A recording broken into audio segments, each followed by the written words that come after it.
Hi friends, ఎలా ఉన్నారు?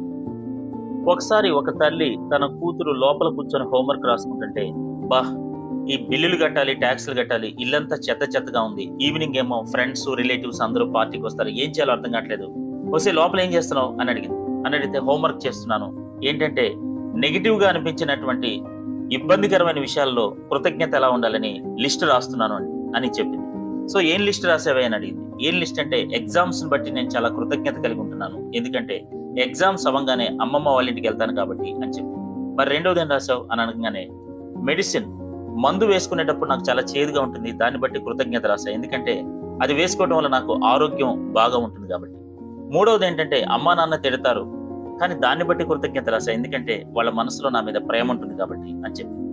So వెంటనే హ్యాపీగా ఫీల్ అయ్యి తల్లి కూడా లోపలికి వెళ్ళి 3 విషయాలు రాసింది. మొదటి విషయం ఏంటంటే ట్యాక్సులు కట్టాలని నేను చాలా ఇబ్బంది పడుతున్నాను కదా, కానీ ట్యాక్సులు కట్టడానికి కనీసం జాబ్ అయితే ఉందిగా. రెండోది ఇల్లంతా చెత్త చెత్తగా ఉందని చెప్పి బాధపడుతున్నాను కదా, కనీసం ఏదో ఒక అద్దెల్లో ఏదో ఒక ఇల్లు అయితే ఉంది కదా అని చెప్పి హ్యాపీగా రాసింది. మూడో విషయం ఏంటంటే ఫ్రెండ్స్ రిలేటివ్స్ వస్తారు, వాళ్ళందరికీ వండి పెట్టాలి అని బాధపడుతున్నాను కదా, కానీ ఈ ఫ్రెండ్స్ రిలేటివ్స్ లేని వాళ్ళు ఎంతమంది, నాకు ఎంతమంది ప్రేమించే వాళ్ళు ఉన్నారు కదా అని చెప్పి కృతజ్ఞతలు రాసింది. కాబట్టి ఫ్రెండ్స్, మనం ఏ విషయాల్లో ప్రాబ్లంగా ఫీల్ అవుతున్నామో ఆ విషయాల్లో గ్రాటిట్యూడ్ అంటే కృతజ్ఞతగా కూడా ఉండొచ్చు.